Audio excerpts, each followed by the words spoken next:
Hey everyone, welcome back. So today we'll be getting into something that Malachi and I have been going back and forth about for a while now. It's this question: Are we actually better off today than we were in the past? Like genuinely better, not in a we have better phones kind of way, but in a deeper sense. Are we more humane? Do we protect each other more? Are people actually safer? Because when you really start thinking about it, the answer is not as obvious as you'd hope. Yeah, exactly. And I think that's what makes it such an interesting question to sit with in the first place. Because your first instinct is obviously to say yes, look how far we've come. But then you actually take a look at history, and it starts to complicate that initial instinct pretty quickly. And the way historians work through something like this, they use these frameworks called historical thinking concepts. There's cause and consequence, you have continuity and change, ethical judgment, and basically what they do, they just push you past knowing what happened into actually understanding it. Right, and to do that seriously, we have to go through some really dark places. So, we're going to be starting off with the Holocaust. And I think it's worth just taking a moment to sit with the scale of it before we really get into anything else. 6 million Jewish people were systematically murdered by the Nazi regime during World War II. Alongside them, the Roma people, disabled people, and Hitler's political opponents. Through concentration camps, forced labor, mass executions, it's one of the most documented and studied atrocities in human history, and it still feels impossible to fully comprehend it. And something that's so crucial to understand is that this didn't just come out of nowhere. There was an entire buildup behind it. Anti-Semitism. It was embedded in European society for centuries, right? And then you add in this wave of nationalism. Then you have Germany coming out of World War One, and they were just broken economically. And a lot of that was just because of how brutal the Treaty of Versailles was towards German people. And just that combination of resentment, instability, and fear, that's what gave extremist politics the opening it needed. Yeah, and Hitler's regime, it was so calculated about exploiting people using propaganda. He was able to create the Nuremberg laws that literally stripped Jewish people of their citizenship. And all of this was a slow and a deliberate process Right. of making hatred just feel normal, of making each step seem like it was a logical continuation of the last one. And that's what makes it so devastating. Because by the time the worst of it was happening, so much groundwork had already been laid. Yeah. And also the human cost, just completely immeasurable. Millions of lives gone, entire communities just wiped out.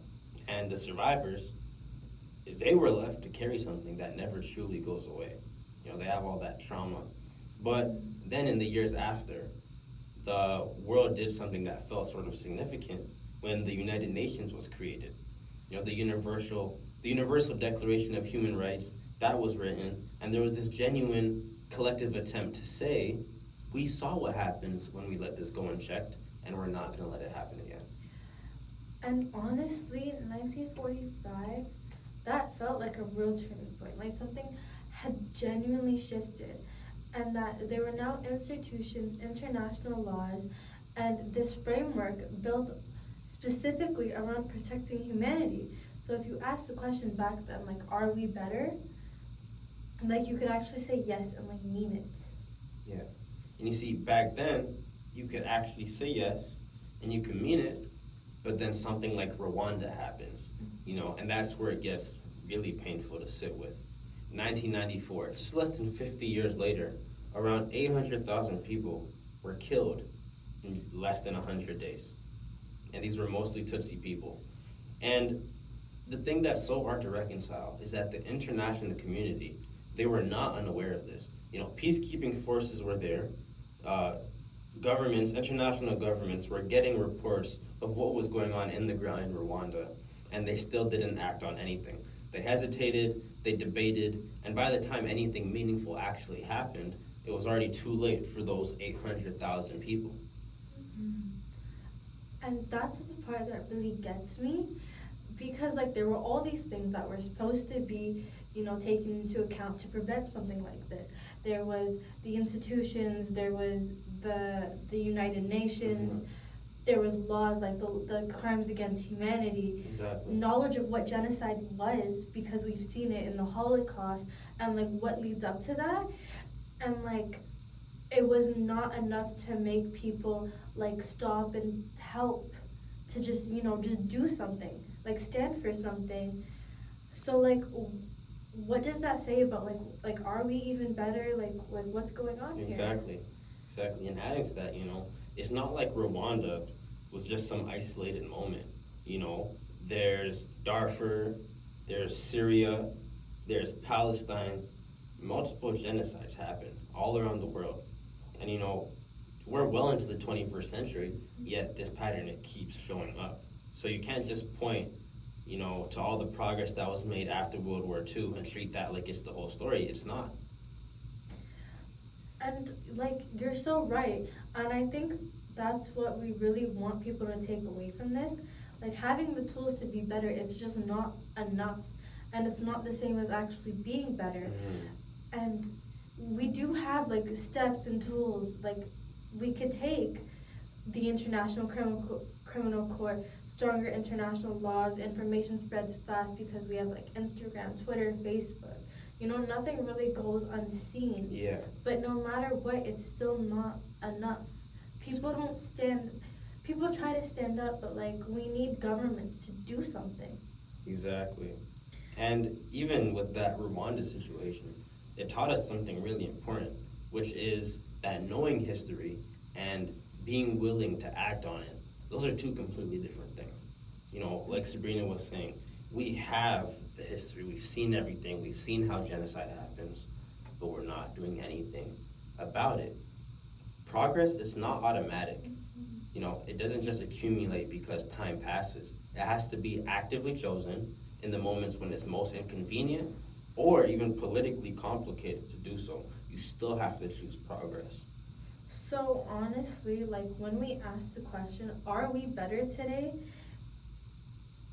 The most truthful answer is that we have more capacity to like be better than any generation before us. We have the tools, we have social media, students today, they go out and they are right now, and a real example right now is students are protesting for OSAP. They're trying to be the change they want to see. Exactly. But more knowledge, more institutions, and more awareness, and the foundation that luckily we have in Canada's environment is really nice. Yeah. But even with that foundation, that doesn't automatically translate into people being better. But that does come down to their individual choices. Whether they recognize the warning signs before it's too late, or even if they choose whether to push past the political hesitation or not, or even whether they decide that acting is actually more important than just being a bystander and waiting to see how things played out. Whichever side you pick, that's what dictates whether change actually happens. Yeah. And history doesn't give us a very like clean answer on that, but what it does give us is that a really vivid picture of what happens when there's nothing in place, and the cost of humanity, and with the cost of getting everything wrong looks like. And that's exactly why this question matters so much. It's not something you just answer once and then you just get it like go away. Yeah. It's something that every generation has to keep working on. Right, because the answer is always going to depend on what you do next. Be the change you want to see in the world. Thanks so much for listening, everyone. We'll see you next time. Thank you for listening.